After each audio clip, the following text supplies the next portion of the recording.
Merci, Monsieur le Président. Messieurs les ministres, chers collègues, la Belgique est bien le pays du surréalisme. Ce matin, on apprend dans la presse que l'armée belge est incapable de lutter contre les quelques militaires extrémistes aux convictions islamistes radicales qui existent en son propre sein et qu'il est impossible de les licencier faute de moyens juridiques suffisants.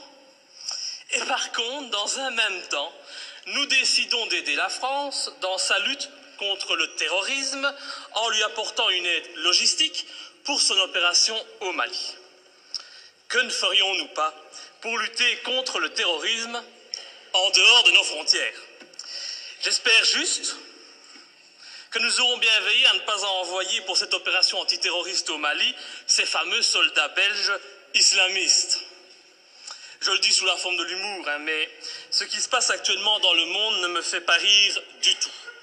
Ça ne me fait pas rire car sans aucun doute, les dirigeants de nos pays occidentaux sont en train de pendre les peuples pour des imbéciles avec l'aide et le soutien de la presse, qui n'est plus aujourd'hui qu'un organe de propagande des pouvoirs en place. Un peu partout dans le monde, les interventions militaires et les déstabilisations de régimes deviennent de plus en plus fréquentes. La guerre préventive est devenue la règle. Et aujourd'hui, au nom de la démocratie ou de la lutte contre le terrorisme, nos États s'octroient le droit de violer la souveraineté de pays indépendants et de renverser des dirigeants légitimes. Il y a eu l'Irak et l'Afghanistan, ces guerres du mensonge américain, sont venues par la suite la Tunisie, l'Égypte, la Libye, où, grâce à vos décisions, notre pays a participé en première ligne à des crimes contre l'humanité pour renverser à chaque fois, des régimes progressistes et modérés et pour les remplacer par des régimes islamistes dont, et c'est quand même bizarre, la première volonté fut d'imposer la charia. Il en est de même actuellement en Syrie, où la Belgique finance honteusement l'armement des rebelles islamistes qui tentent de renverser Bachar al-Assad. Ainsi, en pleine crise économique, alors que de plus en plus de Belges ont des difficultés pour se loger, se nourrir, se chauffer ou se soigner, et oui, j'entends déjà le sale populiste que je suis, eh bien le ministre des Affaires étrangères, il a décidé d'offrir aux rebelles syriens 9 millions d'euros. Bien sûr, on tentera de nous faire croire que cet argent servira à des fins humanitaires, un mensonge de plus. Et comme vous le voyez, depuis des mois, notre pays ne fait que participer à la mise en place de régimes islamistes dans le nord de l'Afrique et au Moyen-Orient. Alors, quand on vient prétendre partir en guerre pour lutter contre le terrorisme au Mali, eh bien, j'ai bien envie de rire. C'est faux.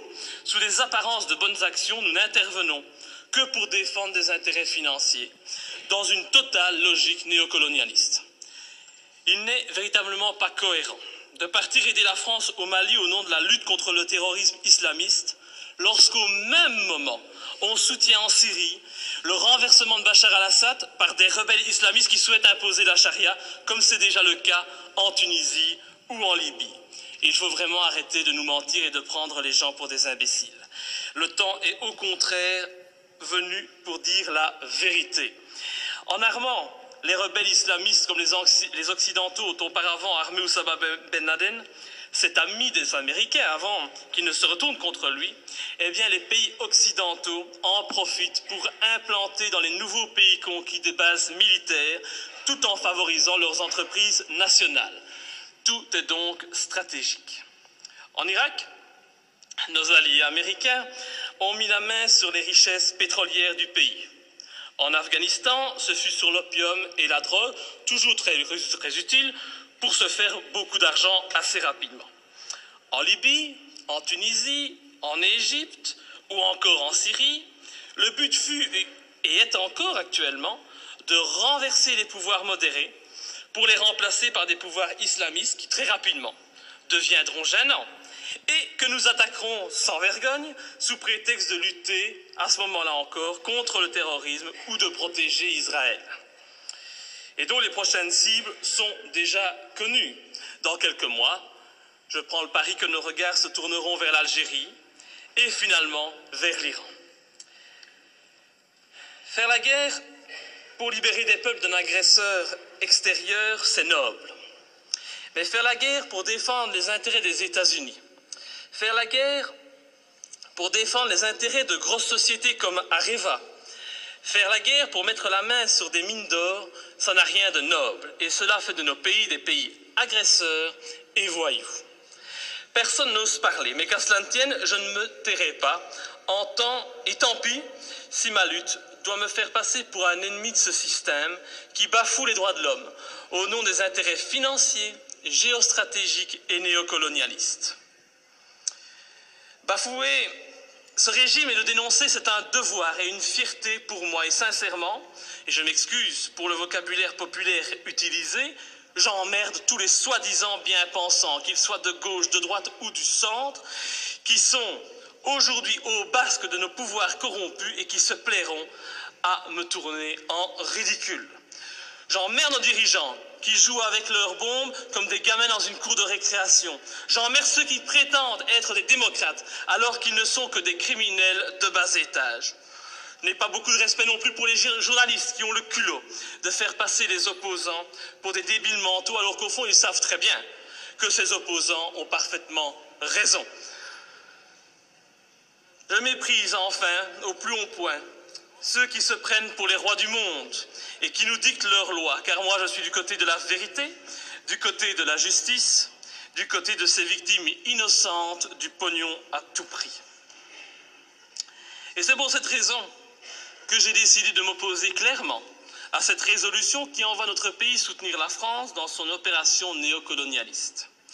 Depuis le début de l'opération française, le mensonge est organisé. On nous dit que la France ne fait que répondre à l'appel au secours d'un président malien. On en oublierait presque que ce président n'a aucune, mais aucune légitimité et qu'il a été mis en place pour assurer la transition suite au coup d'État de mars 2012. Qui a soutenu ce coup d'État? Qui en est à la base? Pour qui travaille ce président de transition? Voilà le premier mensonge. Le président français François Hollande ose prétendre mener cette guerre pour lutter contre les djihadistes qui menacent, ils menacent, rendez-vous compte, le territoire français et européen. Mais quel vilain mensonge!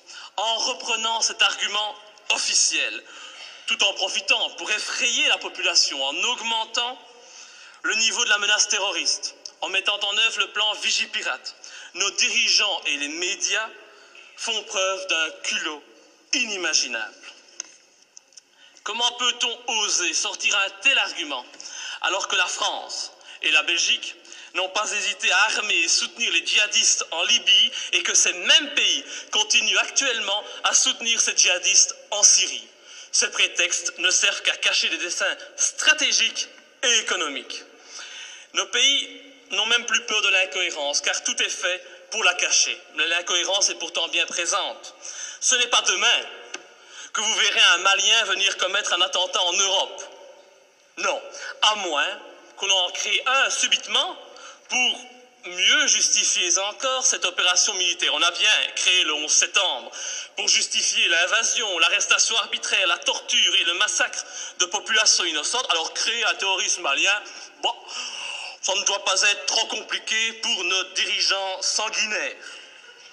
Un autre argument utilisé pour justifier ces derniers mois les opérations militaires, c'est la protection des droits de l'homme. Ah, cet argument est encore utilisé aujourd'hui pour justifier la guerre au Mali.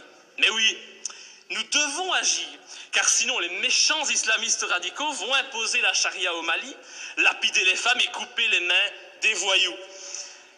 Oh, c'est vrai que l'intention elle est noble, noble et salvatrice, c'est sûr. Mais pourquoi alors? Mais pourquoi, bon Dieu, nos pays ont-ils alors participé à l'accession au pouvoir en Tunisie et en Libye d'islamistes qui ont décidé d'appliquer cette charia dans ces pays qui étaient, il n'y a pas si longtemps de cela encore, modernes et progressistes? Je vous invite à demander aux jeunes Tunisiens qui sont à la base de la révolution de Tunisie s'ils sont heureux de leur situation actuelle. Tout cela, c'est de l'hypocrisie. L'objectif de cette guerre au Mali est très clair. Et puisqu'on n'en parle pas, je vais en parler. L'objectif, c'est de lutter contre la Chine et permettre à notre allié américain de maintenir sa présence en Afrique et au Moyen-Orient. C'est cela qui guide ces opérations néocolonialistes. Et vous verrez, quand l'opération militaire sera terminée, La France conservera bien entendu des bases militaires au Mali. Ces bases serviront aussi aux Américains. Et en même temps, parce que ça se passe toujours comme ça, des sociétés occidentales mettront la main sur des contrats juteux qui priveront de nouveau les pays recolonisés de leurs richesses et de leurs matières premières. Alors, soyons bien clairs, les premiers bénéficiaires de cette opération militaire, ce seront les patrons et les actionnaires du géant français Areva, qui tentent depuis des années d'obtenir l'exploitation d'une mine d'uranium à Faléa, une commune de 17 000 habitants située à 350 km de Bamako. Et je ne sais pas pourquoi, mais mon petit doigt me dit qu'il ne faudra pas longtemps pour qu'Areva puisse enfin exploiter cette mine. Je ne sais pas, c'est une impression que j'ai. Il est donc hors de question que je participe à cette colonisation minière, cette colonisation des temps modernes. Et pour ceux qui doutent de mes arguments, je les invite sincèrement à se renseigner sur les richesses du Mali. Le Mali est un grand producteur d'or, mais depuis peu, il a été désigné, comme étant un pays qui offre un environnement de classe mondiale pour l'exploitation d'uranium. Mais comme c'est bizarre, un pas de plus vers une guerre contre l'Iran, c'est une évidence. Pour toutes ces raisons, et afin de ne pas tomber dans les pièges du mensonge que l'on nous tend, j'ai décidé de ne pas soutenir cette intervention au Mali. Je voterai donc contre. Et ce faisant, je fais preuve de cohérence, puisque je n'ai jamais soutenu par le passé nos interventions criminelles en Libye ou en Syrie, me profilant de la sorte comme le seul parlementaire de ce pays à défendre la non-ingérence et la lutte contre les intérêts obscurs. Je pense vraiment qu'il est grand temps de mettre un terme à notre participation à l'ONU ou à l'OTAN et de sortir de l'Union européenne si cette Europe, au lieu d'être un gage de paix, devient une arme d'attaque et de déstabilisation de pays souverains aux mains d'intérêts financiers et non plus humanistes. Enfin, je ne peux qu'encourager notre gouvernement à rappeler au président Hollande les obligations qui résultent de la Convention de Genève en matière de respect des prisonniers de guerre.